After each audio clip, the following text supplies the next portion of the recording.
मेरा जो चयन हुआ है वह सिविल जज जूनियर डिवीज़न के लिए हुआ है और मैं दोनों तरीके के मामले सुन सकती हूँ।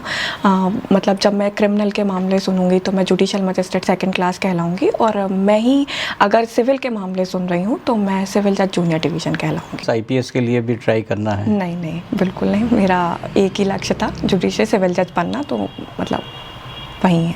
आप देख रहे हैं महोबा न्यूज़।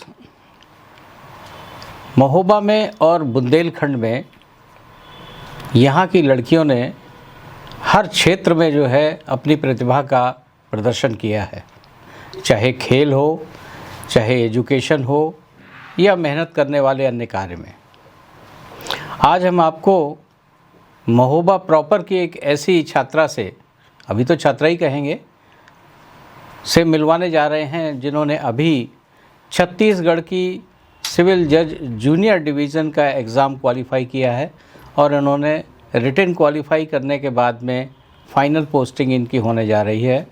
तो हम अपने इस चैनल पर स्वागत करेंगे शिवांगी तिवारी का। शिवांगी, बहुत बहुत शुभकामनाएं और बधाई। इस बहुत ही प्रेस्टिजियस पोस्ट पर आपका सिलेक्शन हुआ है, तो आप कैसा महसूस कर रही हैं? लिस्ट देखने के बाद कैसा लगा? पहले तो बिलीव ही नहीं हुआ, थोड़ा टाइम लगा इस न्यूज़ को इनगल्फ करने में, प्रोसेस करने में। बाकी बहुत अच्छा महसूस कर रही हूँ मैं। मतलब जो मेरा ड्रीम था वो आज पूरा हो गया और मुझे ऐसा लगता है कि फुलफिल्ड है, मतलब मैं ठीक महसूस कर रही हूँ। ये वैकेंसी 2024 की है, तो इसके लिए कब अप्लाई किया था आपने?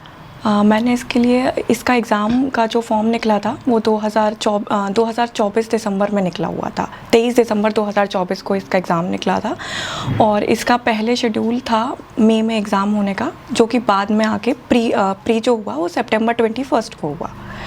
एंड देन आफ्टर जो मेंस हुआ वो हमारा 21 दिसंबर को हुआ। तो इसमें कितनी वैकेंसी थी? 57 जी। तो प्रीलिम्स में कितने लोग पास हुए? 661 जी। फिर उसके बाद मेंस में? जी। मेंस में 183? यस। मेंस में 183 का इंटरव्यू हुआ? जी। तो फिर इंटरव्यू कब हुए आपके? शेड्यूल उनका जो आया था वो 10 फ़रवरी से आया था, 10 फ़रवरी से 20 फ़रवरी तक। जो मेरा स्लॉट था वो 19 फ़रवरी को था। सुबह के पहर में मेरा इंटरव्यू था 9 से 12 के बीच में और 19 तारीख को शेड्यूल था वो। अच्छा, इंटरव्यू से संबंधित या और बातों में थोड़ा आगे बात करेंगे जी। तो पहले ये बताओ शिवांगी कि आपकी एजुकेशन कहाँ पर हुई है? बेसिक एजुकेशन, और फिर एलएलबी कहाँ से किया? मेरी प्रारंभिक शिक्षा तो महोबा से ही हुई है। मैंने अपना 10th और 12th महोबा से ही किया हुआ है, Saint Joseph English medium senior secondary school से। और उसके बाद मैंने अपना जो एलएलबी है, BA LLB 5 years integrated course था, वो मैंने जिवाजी यूनिवर्सिटी ग्वालियर मध्य प्रदेश से कंप्लीट किया और 2021 में उसका वो ख़त्म हुआ था। फिर उसके बाद तुरंत ही मैंने LLM भी किया है, तो वो 2023 में जिवाजी यूनिवर्सिटी से ही कंप्लीट किया। LLM भी वहीं से किया आपने? जी। तो जब LLB और LLM कर रही थी जी, तो क्या पहले से मन में था कि जुडिशरी में जाना है? हाँ, मन में था, क्योंकि पापा मेरे जुडिशरी में ही हैं, तो वहाँ से थोड़ा सा इंस्पिरेशन मिला था मुझे। जजेस से मौका मिला बात करने का और वहाँ से उनकी जो कार्यशैली है वहाँ से प्रभावित हुई थी मैं। तो सोच तो मेरी स्कूल टाइम से ही बन गई थी कि हाँ, मुझे जुडिशरी में ही करना है, करियर बनाना है। और बाद में जब लॉ का कोर्स किया और वहाँ पे जजेस से बात करने का मौका मिला और सीनियर्स को निकलते हुए देखा, तो 3rd ईयर में ये इरादा पूरी तरीके से पक्का हो गया था कि अब सिविल जज का ही परीक्षा देनी है। तो आपके पेरेंट्स ने आपको सपोर्ट किया, फादर ने स्पेशली? बहुत मेरे दोनों पेरेंट्स का बहुत बड़ा हाथ है मेरी सफलता में। मतलब मैं बोलना चाहूँगी कि मेरे पापा ने बहुत अथक प्रयास करे हैं मेरे लिए, तो उनका बहुत बड़ा हाथ है। पापा का या मम्मी का?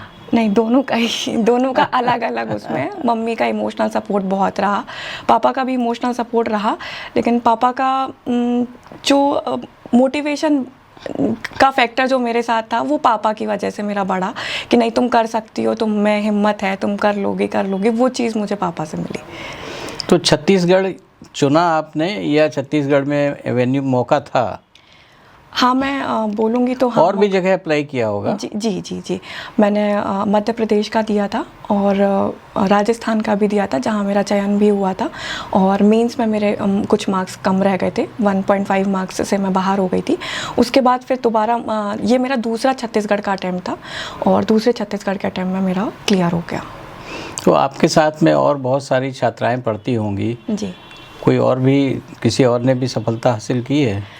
जी, पहले मतलब हाँ, मेरे साथ में तो इस बार किसी का नहीं हुआ है जिसको मैं जानती हूँ, मतलब मेरे कॉलेज से। बाकी इसके पहले मेरे कॉलेज से काफ़ी सीनियर्स का हुआ है। मध्य प्रदेश में बहुत सारे लोग हैं जो जिवाजी यूनिवर्सिटी के और चयनित हैं, और अन्य जगह भी चयनित हैं। छत्तीसगढ़ में भी बहुत सारे लोग पोस्टेड हैं। तो हाँ, कॉलेज से तो बहुत लोग निकले हैं इस सेवाएं। तो अब मैंने जुडिशरी में ही रहना है या और भी IAS IPS के लिए भी ट्राई करना है? नहीं नहीं, बिल्कुल नहीं। मेरा एक ही लक्ष्य था, जुडिशरी सिविल जज बनना, तो मतलब वही है। तो जब आप इंटरव्यू के लिए वहाँ गई जी तो उन्होंने इंटरव्यू में आपसे क्या ऐसी ख़ास चीज़ पूछी जिसको बताने में आपको बहुत सहूलियत लगी और बताने में बहुत कठिन लगी? दोनों अलग अलग बताइए। जी, सहूलियत मुझे ये लगी कि जब भी उन्होंने मुझसे सवाल पूछा कि आप कहाँ से आई हैं, तो मैंने बताया कि मैं महोबा उत्तर प्रदेश से आई हूँ। तो बस उनका वही सवाल, मतलब महोबा के इतिहास के बारे में, आला ऊदल के बारे में उन्होंने बात करी। और मेरा लगभग प्रारंभिक जो साक्षात्कार था, लगभग 4 से 5 मिनट का साक्षात्कार मेरा आला ऊदल पे ही उन्होंने ज़्यादा चर्चा करी। और उसके बाद फिर वो अन्य क्वेश्चंस पे गए थे, तो उसमें उन्होंने मुझसे लॉ से संबंधित सवाल पूछे, मेरी हॉबी से संबंधित सवाल पूछे, और वहाँ मेरा इंटरव्यू समाप्त हुआ। अच्छा, कितने घंटे मेहनत की आपने इसको क्वालिफाई करने के लिए?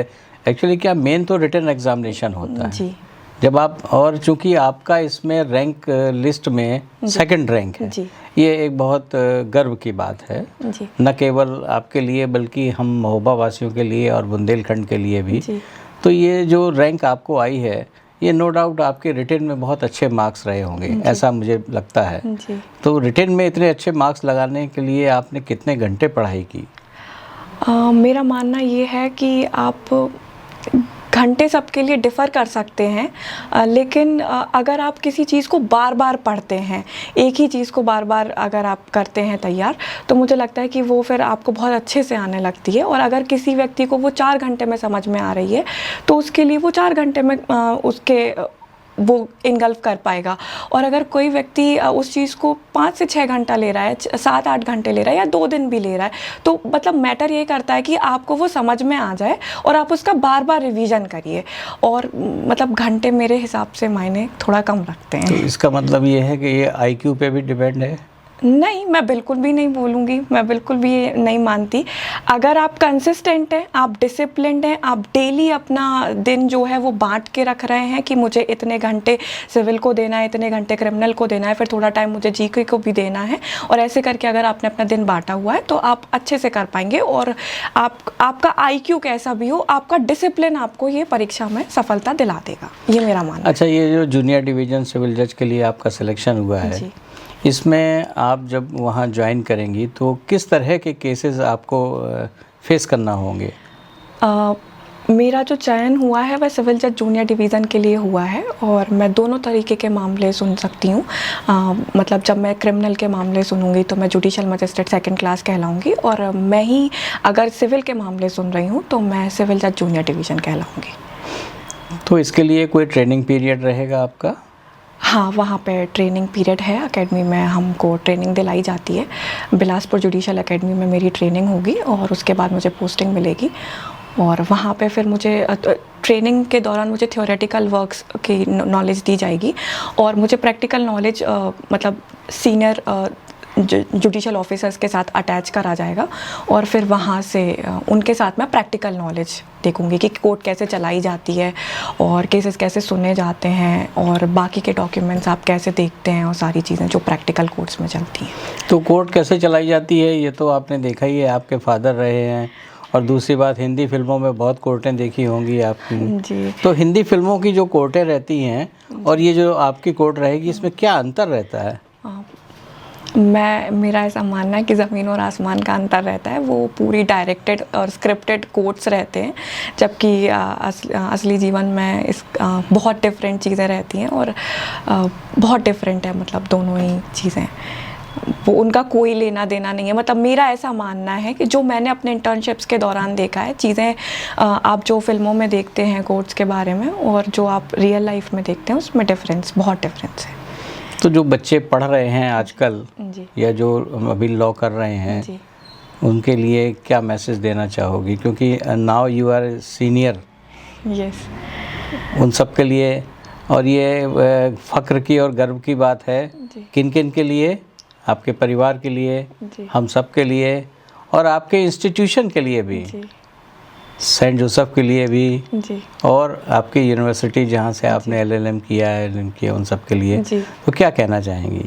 मैं ये कहना चाहूँगी कि अगर आप ठान लेते हैं कि आपको कोई चीज़ करनी है, तो मुझे लगता है कि उसके पीछे आप पागलों की तरह लग जाइए और पैशन बना लीजिए उसको अपना, और सफलता ज़रूर आपके कदम चूमेगी। मुझे ऐसा मेरा मानना है। और कितने घंटे आप पढ़ते हैं और कैसा आप लिखते हैं और कितना आप बोल पाते हैं, उससे ज़्यादा ये मैटर करता है कि आप कितना समझ पाते हैं उस चीज़ को। आप जितना अच्छे से समझेंगे, जितना आप डिसिप्लिन रहेंगे, जितनी बार आप चीज़ों को रिवाइज़ करेंगे, मुझे लगता है ये एग्ज़ाम आपको आसानी से क्रैक हो जाएगा, आपका ये एग्ज़ाम। अच्छा, जो मेन एग्ज़ाम था उसमें सब्जेक्ट क्या क्या थे? पेपर्स किस किस सब्जेक्ट के थे? छत्तीसगढ़ में तो मेंस में एक ही पेपर होता है, जजमेंट राइटिंग का, और एक ही पेपर? जी छत्तीसगढ़ में तो एक ही पेपर है। 100 नंबर का पेपर आता है वो। जजमेंट राइटिंग रहती है उसमें, एक सिविल की रहती है 40 मार्क्स की, एक क्रिमिनल की रहती है 40 मार्क्स की, और 10 मार्क्स के हिंदी से इंग्लिश का ट्रांसलेशन रहता है, वो लीगल ट्रांसलेशन रहते हैं, और 10 मार्क्स का इंग्लिश से हिंदी ट्रांसलेशन रहता है। ऐसे करके आपका पूरा 100 नंबर का पेपर बनता है, और 3 घंटे मिलते हैं आपको उसको सॉल्व करने के लिए, और वहाँ से आपकी मेरिट बनती है। नॉर्मली जो जजमेंट लिखे जाते हैं वो इंग्लिश में लिखे जाते हैं, तो क्या वो हिंदी में जजमेंट नहीं लिखे जाते, नहीं लिखे जा सकते क्या? बिल्कुल बिल्कुल लिखे जा सकते हैं, और हम लोग जिस पद पे चयनित हुए हैं वहाँ पे जजमेंट्स हिंदी में ही देने होते हैं। तो ये बहुत बेहतर है कि अगर आप अपने जजमेंट्स हिंदी में प्रैक्टिस कर रहे हैं, तो आप अगर सेवाओं में आते हैं तो आप बेहतर अपने जजमेंट्स लिख पाएंगे, और वो बेहतर लोग समझ पाएंगे। तो मतलब हिंदी और इंग्लिश इस एग्ज़ाम के लिए कोई बैरियर नहीं है। नहीं, ये माना जाता है, और जो बड़े बड़े वकील हैं जी। हाई कोर्ट, सुप्रीम कोर्ट में, वो हिंदी में जाना ही नहीं चाहते हैं, वो इंग्लिश में ही अपने आर्गूमेंट करते हैं, और इंग्लिश में ही जजमेंट लिखे जाते हैं। तो हो सकता है अभी तो आप कह रही हो कि हम हिंदी में लिखेंगे, लेकिन जब वहाँ जाएंगे तो आप भी इंग्लिश में ही लिखेंगे। नहीं नहीं, हमारे लिए ऐसा है कि याद रखिएगा इसको। हाँ बिल्कुल, मैं बिल्कुल बोल रही हूँ इस बात को कि लोअर जुडिशरी के लिए जो लैंग्वेज है वो हिंदी ही है। तो हमको अपनी जो बात है, जो न्याय है, वो ऐसे इंसान को देना है जो लॉ की भाषा नहीं जानता है। तो हमको इस तरीके से न्याय करना है कि वो जब वो उस चीज़ को पढ़े, उसको समझाया जाए, तो वो अपने अधिकारों को, उसको क्या रिलीफ मिली है, वो आसानी से समझ सके। तो हमको ऐसी सरल भाषा में जजमेंट्स देने होते हैं। तो ये लोअर जुडिशरी का प्रोटोकॉल है। Higher judiciaries obviously honourable high court, honourable supreme court में लैंग्वेज इंग्लिश में है, बट लोअर जुडिशरी में हमको जो जजमेंट्स हैं वो हिंदी में ही देने होते हैं। तो शिवांगी, आपको बहुत बहुत शुभकामनाएं, बहुत बहुत कंग्रेचुलेशन, बधाइयाँ, और मिठाइयाँ खाइए और हम लोगों को भी खिलाइए। बिल्कुल बिल्कुल। और ज्वाइन करिए, और हम सबका मान जो आपने बढ़ाया इसके लिए आपको पुनः बहुत बहुत बधाई। और महोबा न्यूज़ से बात करने के लिए बहुत बहुत धन्यवाद आपको। आप देखते रहिए महोबा न्यूज़। Thank you.